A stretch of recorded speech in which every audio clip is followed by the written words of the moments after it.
course. Awesome. Just wanted to give you a heads up. Thanks, Elizabeth. Of course. All right. Wow. We already got some folks who are logging in. So that is always fun and exciting. We'll just give y'all a few more moments before we jump into our introductions. But yeah, it has been just a good summer. I feel like we're all about to round out. I was just reading this article today, and I don't know, some people I feel like have been 50-50 when I talk to them, but I always get like New Year energy at like in the fall. Like, Yeah, it started like the school year. Like I don't see that as something that's going to go away for me. Wow. yes. So what do y'all think? That's I a agree with first for you. me. I agree with you. It's so funny. I was actually talking to my dad today, who's 70 and retired, and he said there's still something about that September 1st. I mean, he hasn't gone to school in, 50 years, but he says he still feels that like nervous energy and excitement and rejuvenation around this time of year. I don't think that ever leaves. Mm-hmm. Yeah. I definitely feel it. Mm-hmm. So I feel like that's a great time for this conversation to happen as well, because some people feel like they need to like re-goal set at the start of the fall, because it does feel like starting a new semester. They've been like, okay, I took my PTO all summer. We just have to get a few. Oh, hey, Rebecca. So one of my colleagues, Rebecca, just chatted, and people are realizing that in the end of the year is on the horizon, and they still have time to like have a productive year. So it's like that final sprint, and they're like, that's so true. Even though one of my friends was saying yesterday about doing something, at the start of 2022, and I was like, why are we talking about that? And I was like, oh my gosh, it's like 4 months from now. Never mind. Okay. Yeah, I still think it's 2020 in my mind. Like I sometimes forget we're in 2021, actually. Sounds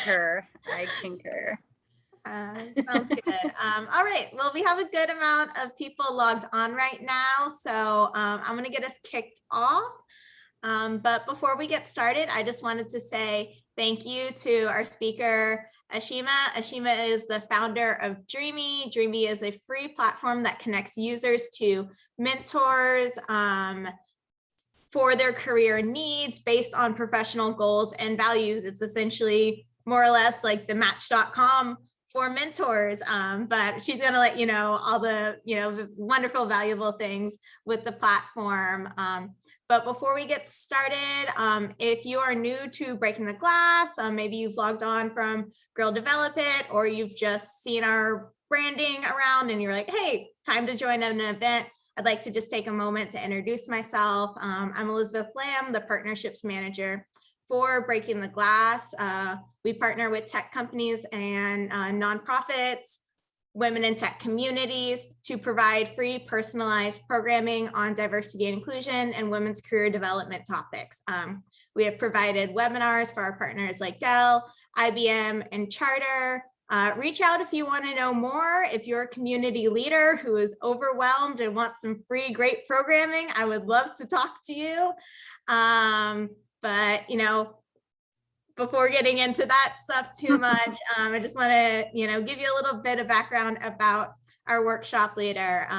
Ashima started Dreami during one of the most unprecedented times in our lifetime, as COVID-19 was ramping up. People were having more conversations about racial injustice, and the workforce was really changing.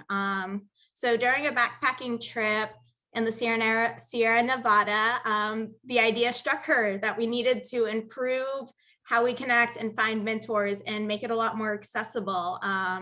So as she begins to disrupt the status quo of mentorship, and she has developed this platform and is connecting to everyone to talk about it as well. And then finally, I'd like to say thank you to our co-sponsor, Girl Develop It.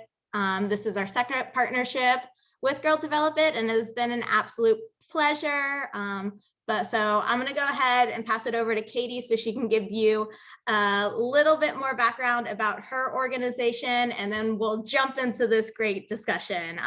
So I'm going to go on. Fantastic. Thank you. Thank you so much, Elizabeth. Good afternoon, everyone. My name is Katie Bryden. I'm the Community Director for Girl Development, or GDI, as we typically say, because it's easier. At Girl Development, our mission is to create a welcoming, supportive opportunity for women and non-binary adults to learn software development skills. So our goal is to create a world where all people are included and empowered in developing the future of technology. We do this through classes, projects, events, and really help GDI students to develop code, confidence, and community. We are fortunate to share learning opportunities, networking events, and classes all virtually. We work with computer and data scientists, technologists, engineers, and scholars looking to get started in the tech field.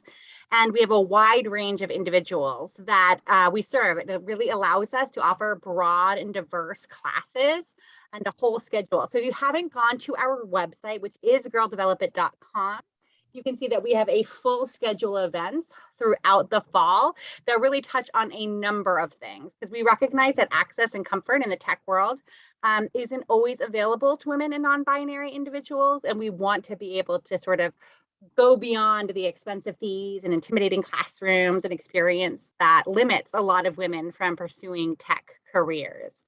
So we do this with all the tools and support, and we are so lucky to have fortunate to have partners like Breaking the Glass and Dreami to help us achieve our mission. Our mission really does align with Dreami in helping to have opportunities for inclusivity and empowerment for women.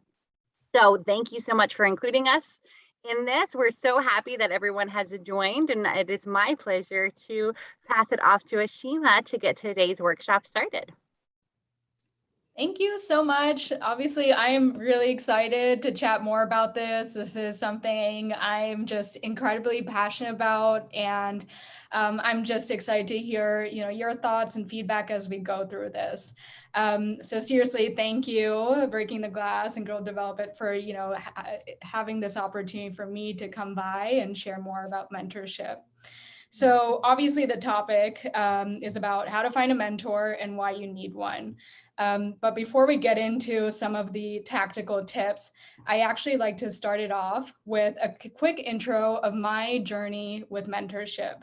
I think that's actually really important to touch upon, because my story and my journey is what led me to become more passionate about mentorship and truly making that accessible and equitable.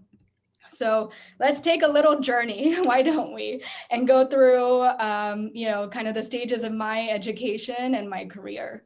So I went to college back in 2010. I went to USC in Southern California, and I studied chemical engineering. And during that time, and feel free to chime in the chat as well, but during that time, my main mentors at that stage of my life were my parents. And I feel very privileged and very lucky to even consider them my mentors and to have been able to go to them for advice. And they were very critical people, in my life to help me understand what is it that I should be thinking about in college and studying and pursuing. And so fast forward 4 years, I get through the engineering degree and have it in hand. And the first job that I took was actually at Chevron. I was working as an engineer. I was in the middle of nowhere, and I was in a small town, one of the few female engineers, one of the few people of color, and definitely one of the few female people of color who was an engineer. So I definitely understood the feeling of kind of being an only. And it was definitely a very eye-opening experience. My time there was actually quite wonderful, and I felt like I've learned so much and grew to become such a confident person during that time because I had to. But I did realize that as time went on, I felt like I could go it felt like less and less I could go to my parents for advice, because now I was in a totally different industry than what they had ever done. And I actually felt like I could relate to a lot less people within the company for career guidance.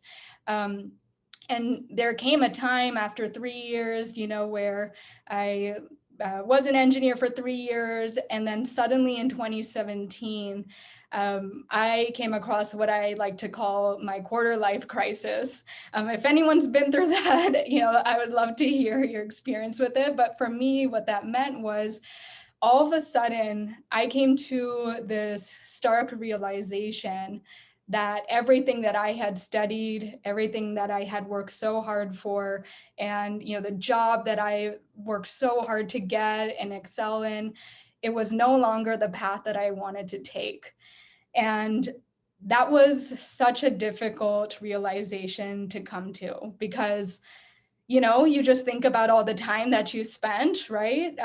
Grinding it out and working so hard. And all of a sudden you realize, wow, this isn't what I want to do for the next few decades of my life.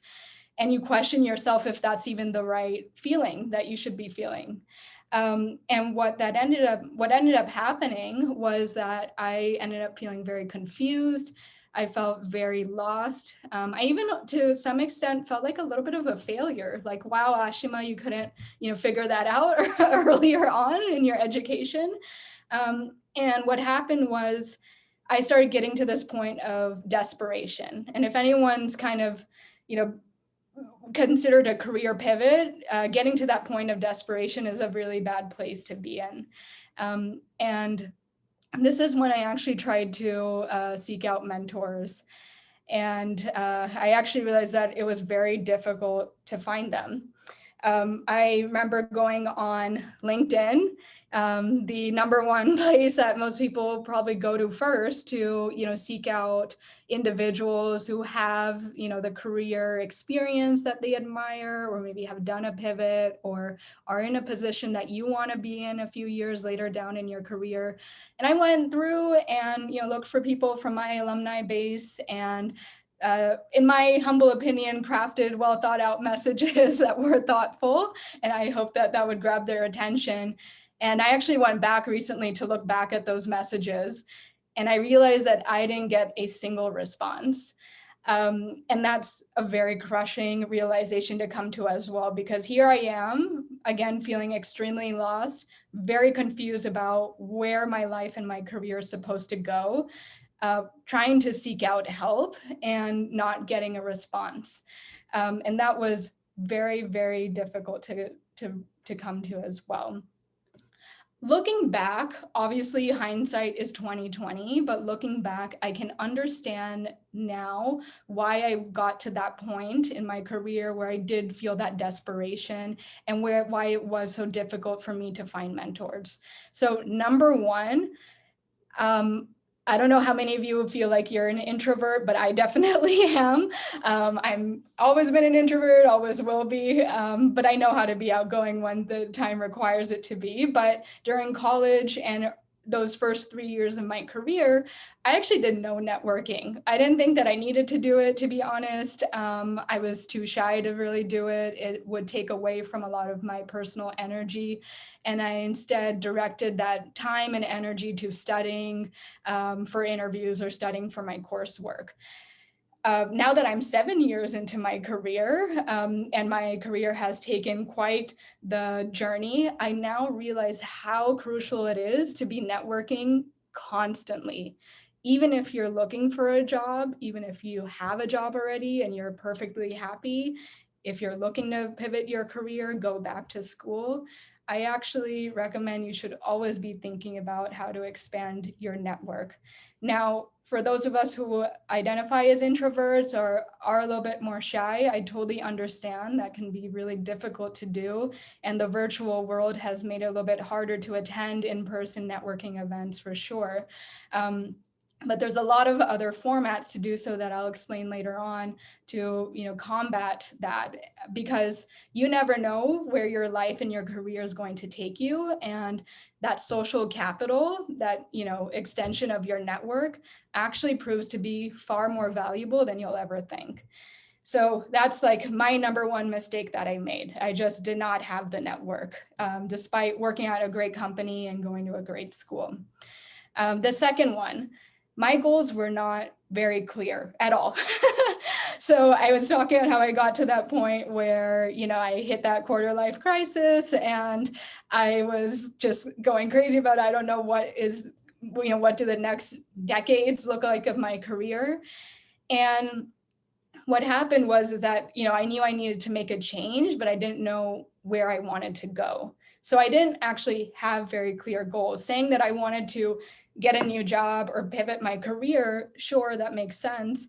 But at the end of the day, that's an extremely broad goal. And it's very difficult to understand what sort of guidance I really needed because I myself did not know where I wanted to go.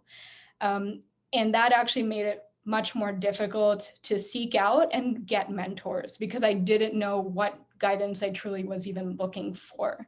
So one big thing that I'm just a huge proponent of is taking that time to step back and get really, really crystal clear on what your goals are.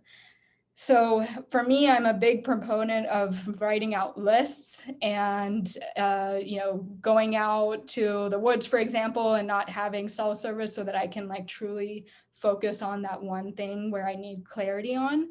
For me, that's what works to, get a little bit more clear on what my goals should be and, make sure that I feel like I can visualize where I wanted to go. And I did not do that during that time, unfortunately. And so what actually happened during that time, I decided to stumble through tech, and I did it without a mentor, I did it without guidance, and I did it without consulting anybody. What did that end up leading to? Well, I actually had many blind spots. I didn't know really where I was going. I just knew tech was kind of the end goal, which is a very extremely broad goal. There's so many things that you can do in tech. And there are a lot of missed opportunities and blind spots that I have. So I actually share very honestly about my experience. If you were to go to my LinkedIn right now, this is what you would not see on my LinkedIn.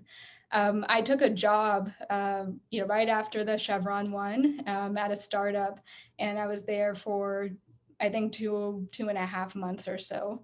And I took it because, again, I was getting to that point where I was desperate to make a change, and my mind was telling me that I had to make that change ASAP. I didn't do the due diligence that I probably should have. I didn't do the research that I probably should have. And I took the role because it was one of the first ones that I got that was compelling. And little did I know that after 2 months, I was miserable. The fit on, where the role would take me and where that company would take me was just not there.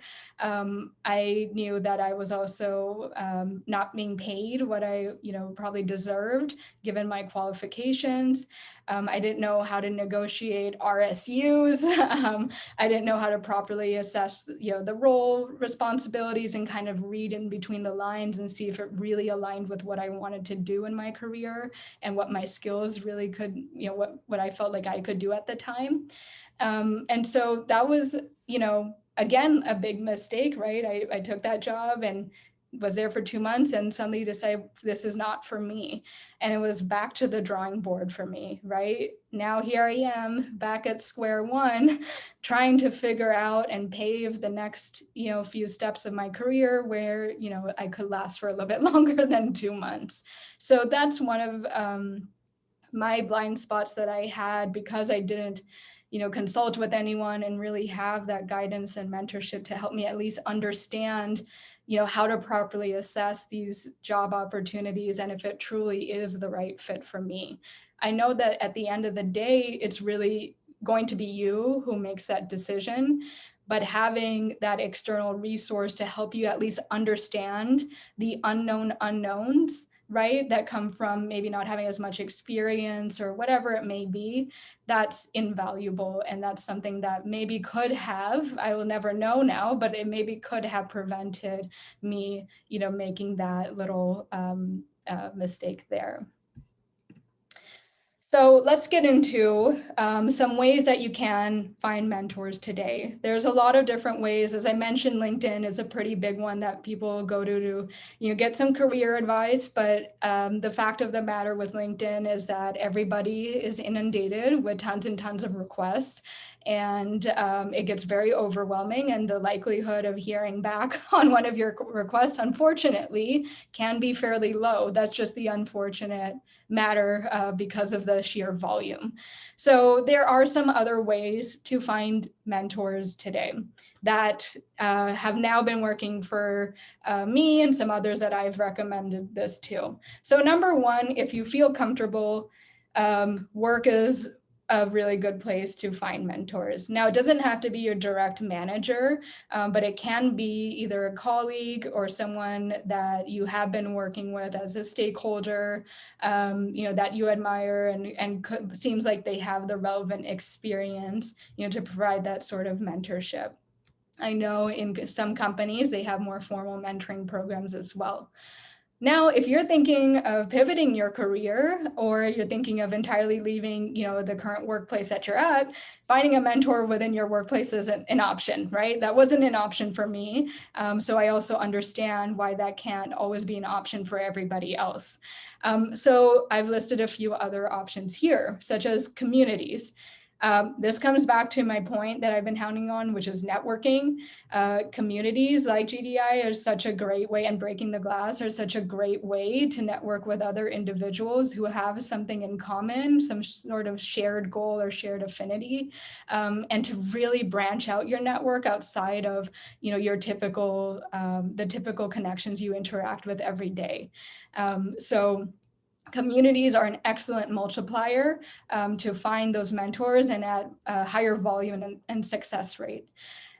Conferences. So a little plug for the conference that GDI is hosting in November. But conferences are such an incredible way to network with so many individuals, and I call it almost like micro mentoring in some sense, like the passing conversations that you have with other individuals at conferences are forms of micro mentoring that are all compacted within 1 to 2 or 3 days and should be highly leveraged. So I know a lot of virtual conferences today offer the capability to do, speed networking, and I would be all over that if I were you. I am today. Every conference that I attend, I really take advantage of the speed networking feature, because that is, again, such a quick way to make those connections.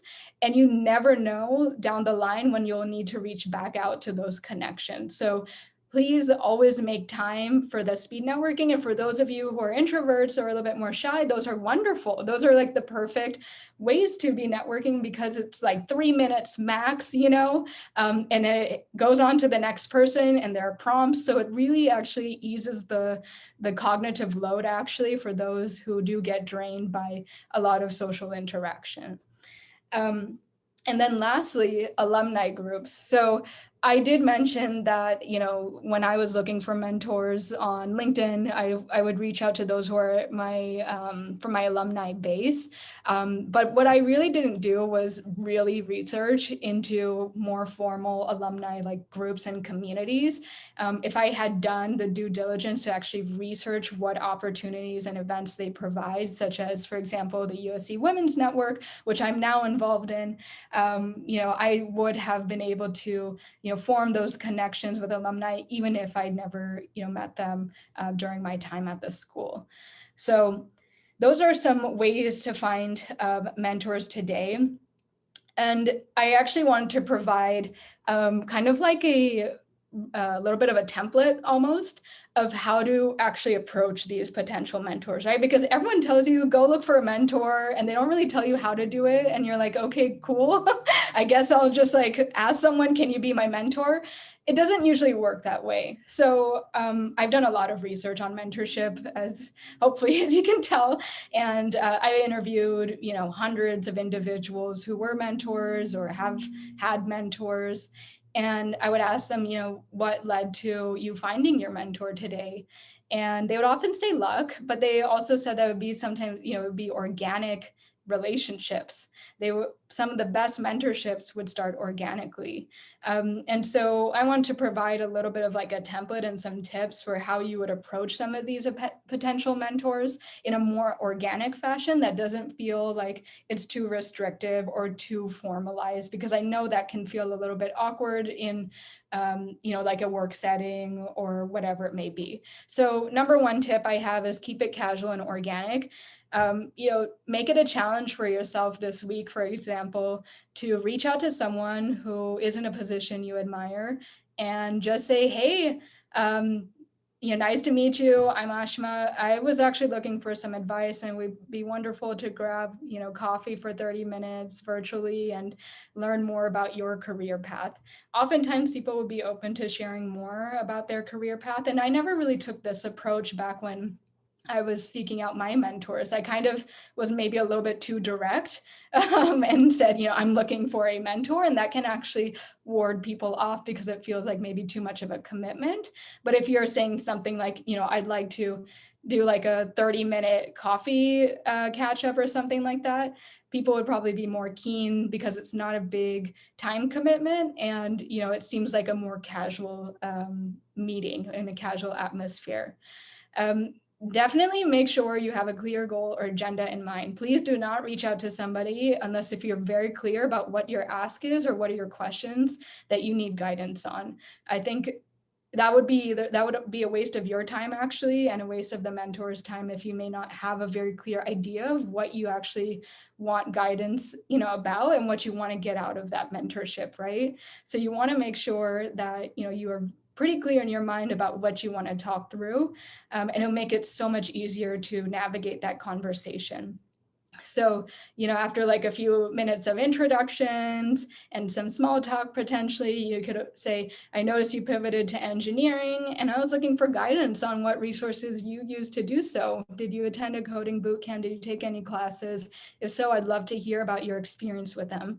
And then now that opens up, a treasure chest of hearing about, their experience and what worked and did not work for them. And please do not forget this last one. Please send a thank you note. It is so overlooked these days. I can't tell you how many times I've given a lot of my time, to mentees or to those who reach out on LinkedIn, because I do make it a point to respond to everybody who reaches out to me on LinkedIn. And I never hear back or even a small thank you. And to be honest, that's probably what kind of sets the cycle of people not wanting to respond to their, to these reach outs again, right? If they never really hear any sort of like gratitude or thank you for the time they took out of their day to help somebody else out. So I would please just always set a reminder right after the meeting is done to send that thank you. And you can kind of say, would love to keep in touch on my progress a few weeks from now and keep you and catch up again. That kind of sets the tone for, would love to chat again in some time.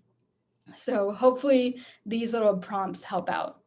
But this does bring me to my next point, and to the point about why I built Dreami and why I'm so passionate about mentorship. So as it was mentioned on the intro, I took this backpacking trip last year, and I did a lot of reflection with all my extra time on my career and where I was going and what am I doing and how can I help, all those quintessential questions that one often gets. And on that backpacking trip, I didn't have service, so it really gave me a good amount of time to just think. And I kept thinking about that difficulty in finding mentors, even if it was in a more organic sense. I just felt like so much of it depended on social capital, and it's about who you know and kind of the network that you have. And I felt like that actually felt pretty inequitable. And so I just thought to myself, well, what can I do about this in all my free time? How can I make this easier? And after some ideation and some researching and some deep questions to myself, I thought, well, why not try and create something I would have liked to see during the time that I was extremely confused and I was stepping into a people manager role and I was a first-time manager. So all these like very big points that happen in your career, you need that guidance, right? So that's kind of was the story behind how Dreami was created. Really, my mission and vision with it is to make mentorship equitable for all, like no matter what school you went to or what company you work at. Like I strongly believe that it's such an important career resource should not be gated behind the gates of social capital. So that's kind of the reasoning behind Dreami. So the way it works is we partner with a lot of nonprofits and organizations to power mentorship. And the way it works is that you take a quick quiz. We learn a little bit more about who you are and what you want to achieve in your career. Get matched, which is always the fun part. I love when matching happens. I just get like super excited when a new mentor and mentee get to meet. And then you get to meet with your mentor on Zoom through our platform, and everything's like automated and seamless. Because what I learned is that, even with these organic mentorship relationships, it can actually often be difficult to, one, first find that person, right? That can be a source of friction. Then setting up the time. Often email tennis and scheduling tennis happens, and a lot of rescheduling happens. And then sometimes it's kind of forgotten about.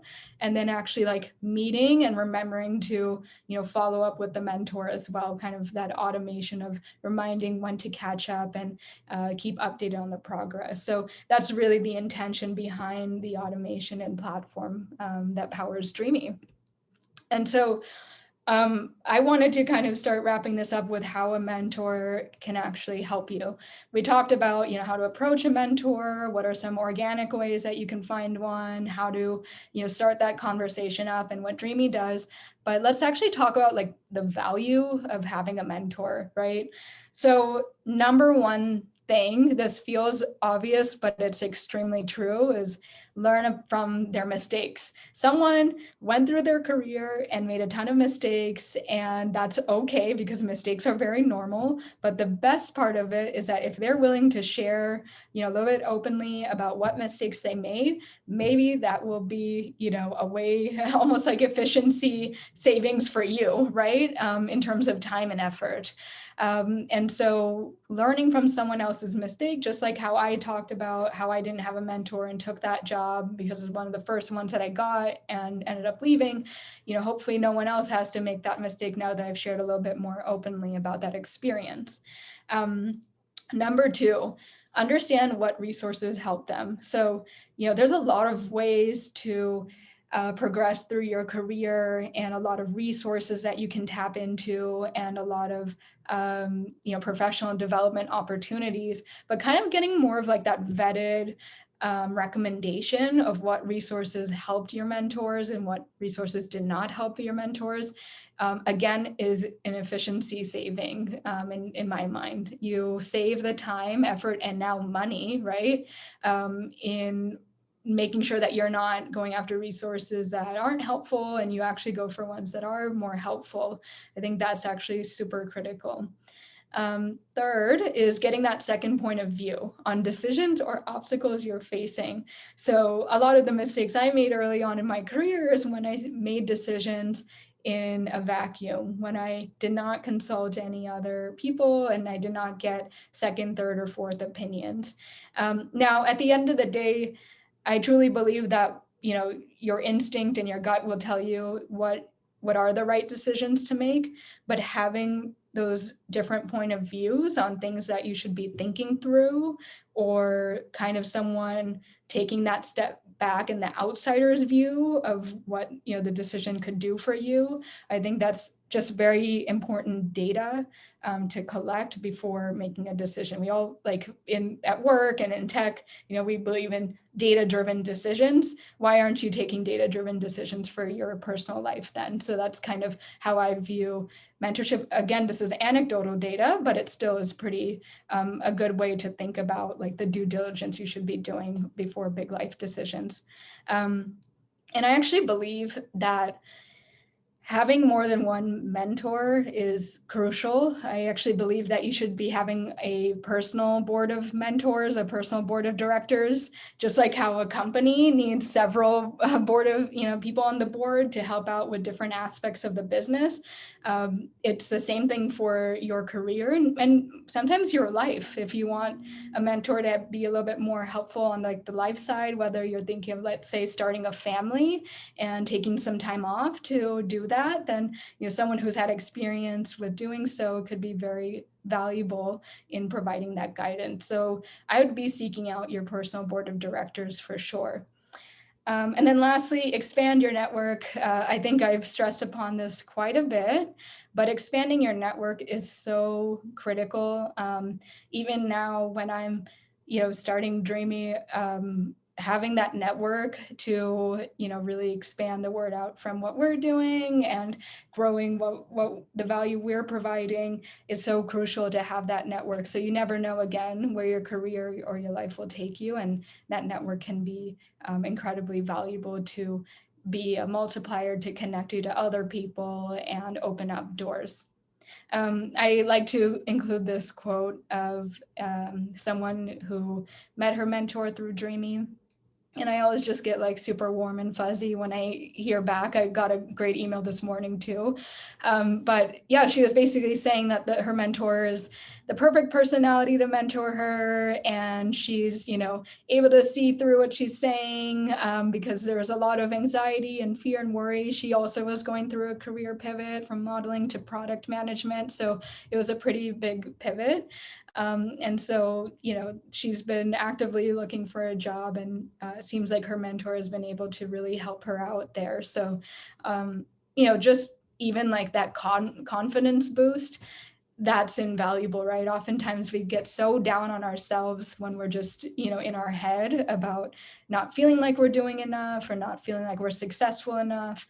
And so having the confidence boost and empowerment, I think at the end of the day, is such a critical aspect of mentorship. So I want to include some tips on how to be a great mentee. I did give some tips on how to approach a mentor, but this is more for, when you've gotten a mentor and you're sustaining that relationship. So mentors are actually really busy. They most likely, are in a place in their career that's where they're already working a pretty, demanding job. And maybe they have a family or some other personal obligations. And, they've got a lot going on, but they still want to pay it forward. They still want to be that person for someone because maybe someone did that for them or whatever their motivation may be. Always respect their time. Like, again, having that clear goal and keeping your mentor updated on your progress and respecting their time is so critical. So just, keep that in mind that someone is doing this just for the goodness of paying it forward. Mentorship is two-sided. So, ideally, at least the best mentorship relationships are two-sided. So ideally, both the mentor and mentee get something out of the mentorship. And I think, don't put pressure on yourself about this, but just think through maybe how you could provide value to your mentor. I'm actually, I'm working with a mentor right now who, has been helping to think through the strategic vision of Dreami with me. And she's looking for a board seat on a company board. So one thing that I've been thinking through to how to help her is kind of help simulate that sort of relationship for her so that she can get experience kind of being on the board and consulting a founder on the direction that's helping her, do better in her conversations with CEOs that she's talking to. So things like that, you never know how you can help your mentor. So, turn the question to them. How can I help you? Or is there anything that, I could connect you to or provide any feedback or guidance on? You'd be surprised at the type of answers that you may get. And then lastly, continue the cycle of paying it forward. Don't just take mentorship without giving it back to someone else who may need your guidance. Whether you are in school, whether you're pivoting your career, whether you're, trying to look for a job, you are still in an excellent position to be a mentor for somebody else. Don't undermine the experience and the lessons that you've learned to this point, and try and be that person for somebody else and open up those doors, because you will never know who's, what point, or who's out there who's at a point in their career where they would love to talk to somebody like you. So really think through how you could be that mentor for somebody else. And with that, I'll stop talking and we can take any questions, but thank you so much for your time. I really appreciate it. Thank you. Yeah, before we get into the questions, if anyone wants to talk through their question with us, raise your hand and I'll give you permission to speak as well. But we have a few things that came through the chat that we can get started on. Also, if you want to chat your question into the Q&A box, that's a really great way for us to not have to go through the chat as much. So you have a variety of options, but I already see a hand up. We have Xander. Xander, you should be good to chat now. Howdy, I'm Xander from Texas. Just had a quick question on finding mentors that are really good, but that are super busy. So I guess, how do you go about really getting those mentors that can really help people, but that are kind of busy, due to work, due to how good they are, finding those really good mentors. I don't know if my question's confusing, but. Not confusing. Thank you so much for asking the question. Now, I would love to also hear from Elizabeth and Katie on what they think. Here's my take on it. Even if, because right now I am super busy and I've had people approach me for, for guidance.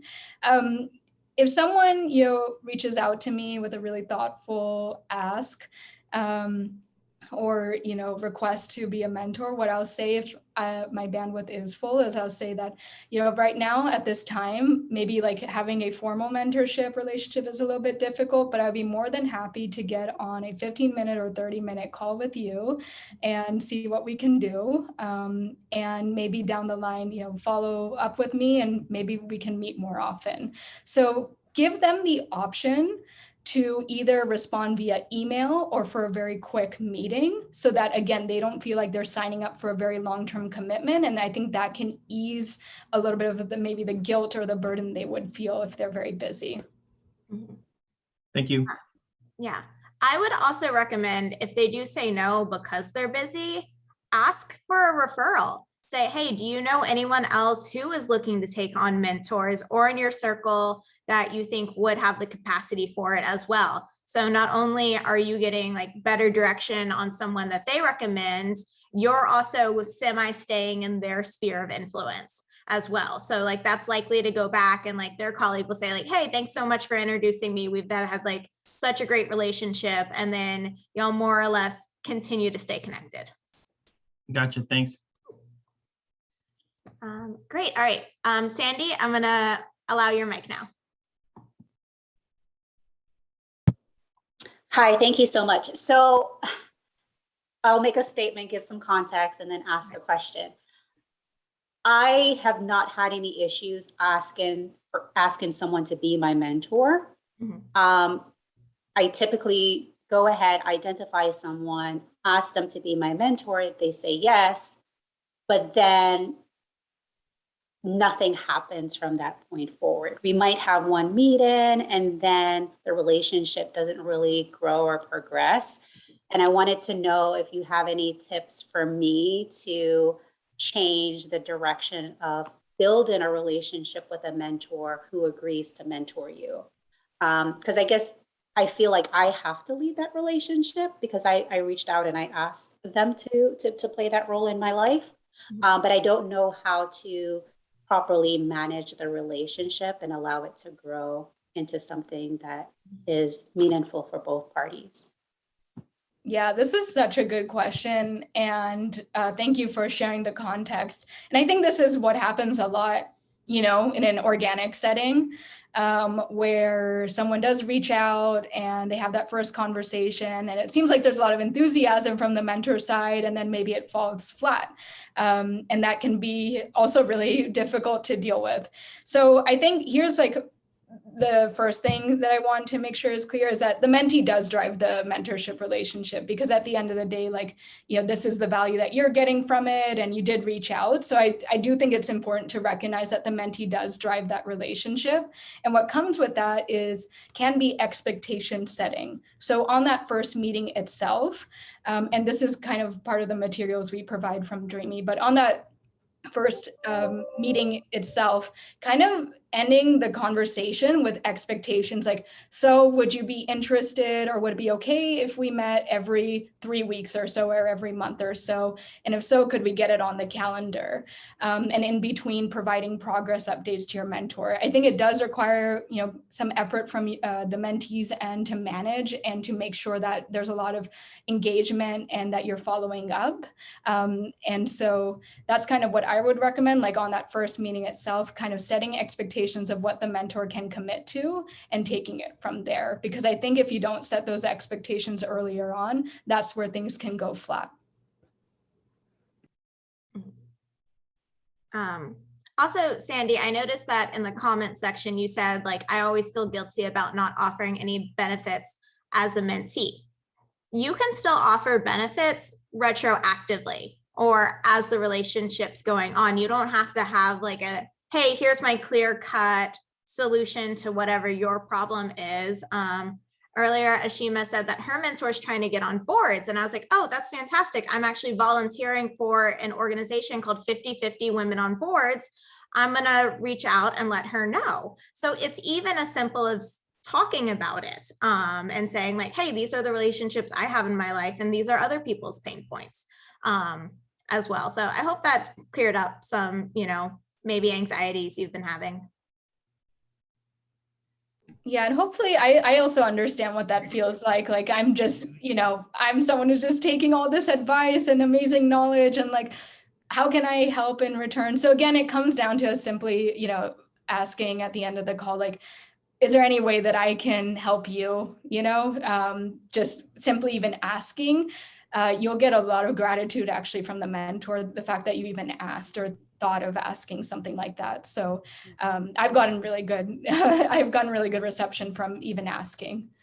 Yeah, I met with someone once who said that they asked their mentor at the end of every meeting what they wanted to learn from themselves. Like when you're closing up the meeting, okay, what can I lend you today? And it just sort of, obviously the mentors got used to that question coming and recognizing what, they might want to learn, but just if there's, a difference in age, culture, job, socioeconomics, there's so many differences between the mentor and the mentee, even if it's not specific to the career focus, but just something that the mentor can learn from the mentee, and really just asking that question at the close of every group session was really, I thought, a really interesting way to frame it. And the mentor said it was like the best experience he had with the mentee.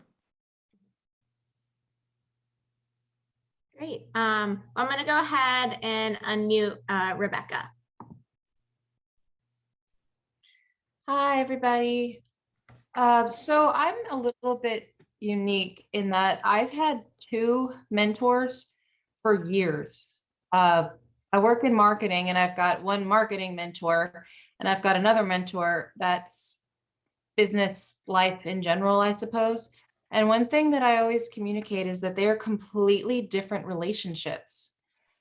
And I'm volunteering in a capacity where I'm helping another mentorship program that's volunteer based.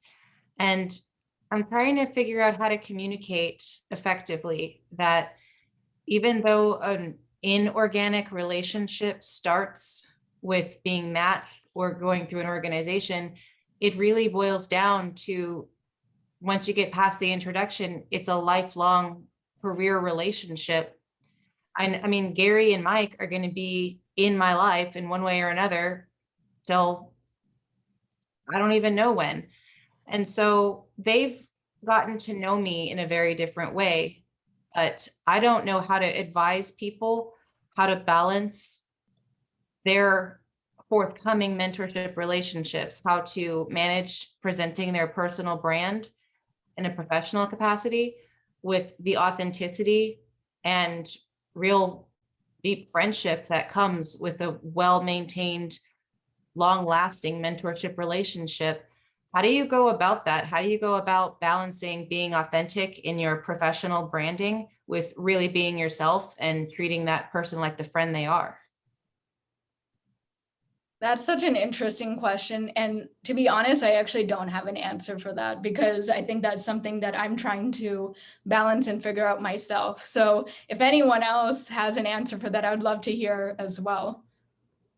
I do. We actually had a meeting today and the chief diversity officer, she presented. And one of the things that really resonated with me was when she said, showing up as your authentic best self.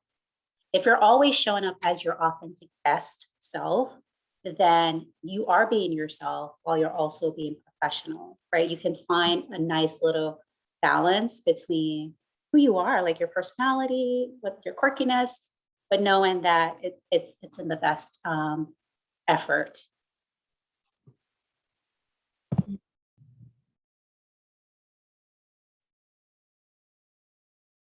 Yeah, I know a lot of leaders, especially, are trying to kind of wrangle with that, right? Like and that advice really helps Sandy. And it's something that I think putting into action sometimes can be a little bit difficult.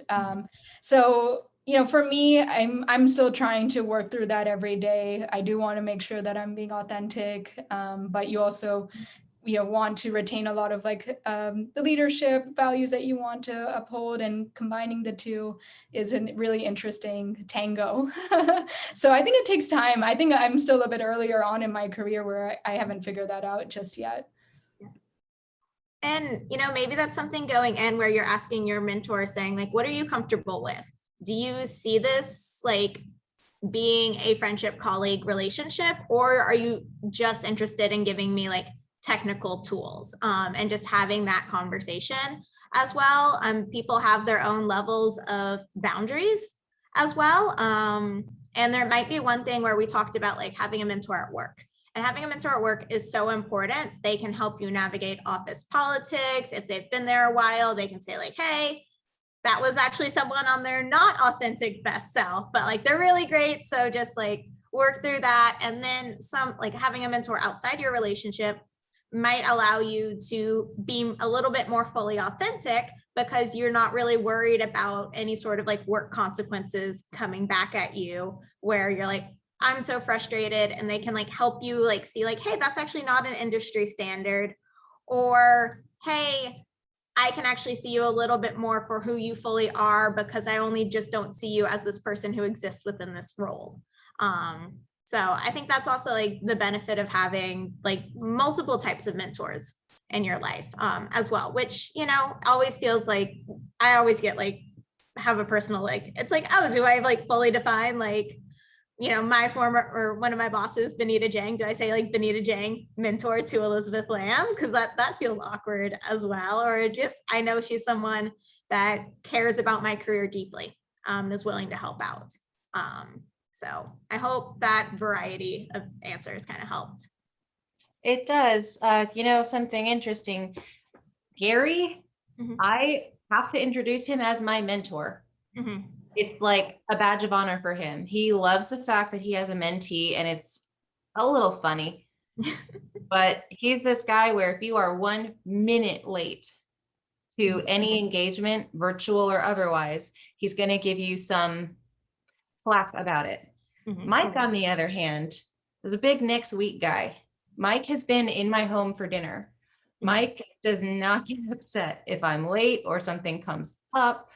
I think he's honestly relieved. But the one time that I said in front of him, this is like a mentorship relationship, he looked at me like I was crazy.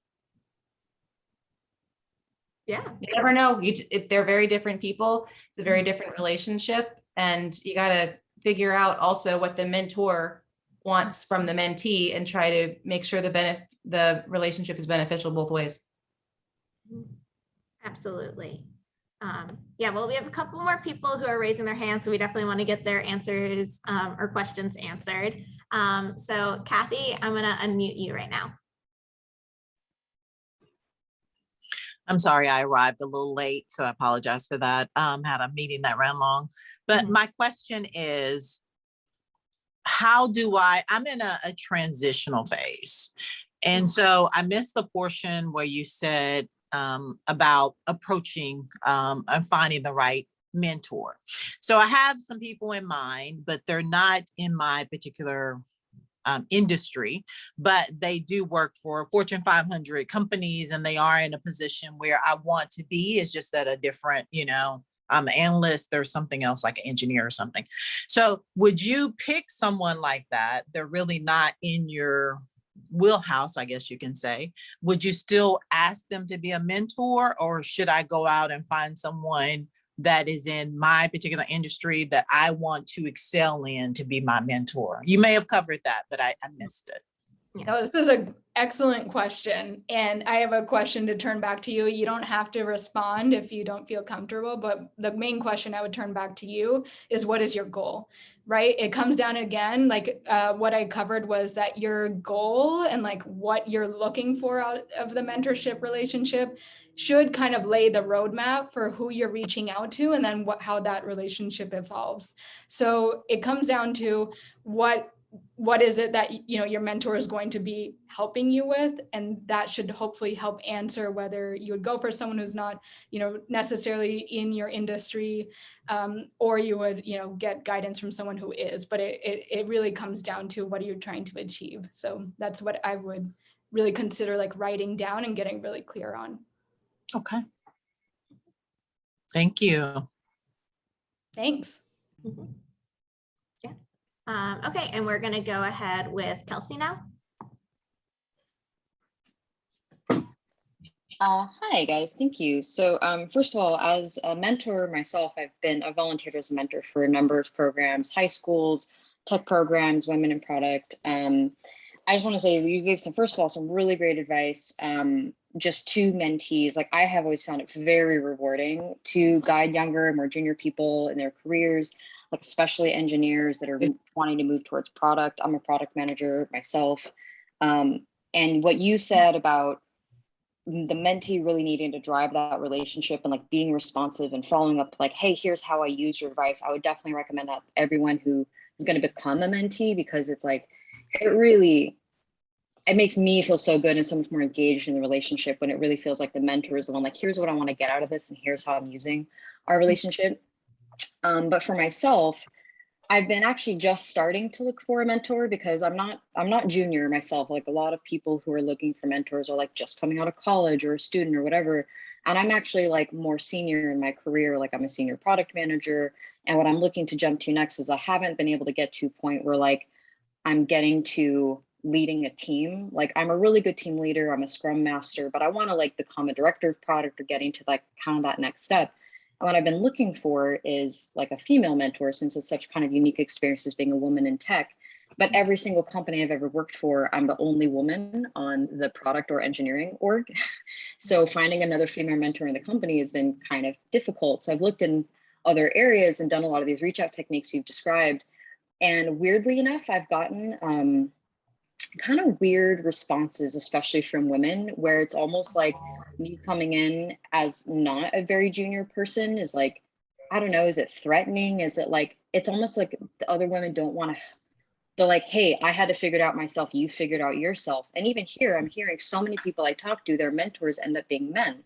Gary and Mike are dudes. Maybe your mentor is a guy. So many other women I've talked to are like having male mentors. And I'd like, though, to work with a woman who's higher up than me, who can, help me as a woman, like kind of navigate those spaces, because a lot of the teams I'm trying to break into in like a more leadership position are all male teams. And I'm going to need to be able to break into that and like say the right things in order to just once I get in there, I know I can kill it, but it's getting your foot in the door that seems to be really challenging. So I guess my question to the group is, just any advice on that front, but also is there any advice towards how to come off as like and not threatening to other more senior women, or am I the only one experiencing that? I don't know. I hope that made sense.